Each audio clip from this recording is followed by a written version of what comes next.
Let's solve one more problem from the GATE physics. So the problem states that what what is the partition function z of a two-level system with energy 0 and epsilon at temperature T. So the partition function we can write that z equal to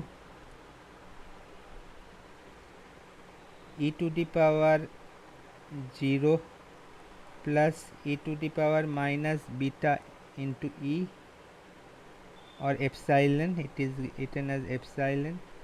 So it will be 1 plus e to the power minus epsilon by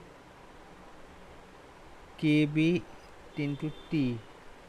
So the z, so the finally we can write z equal to 1 plus e to the power minus epsilon by kbt.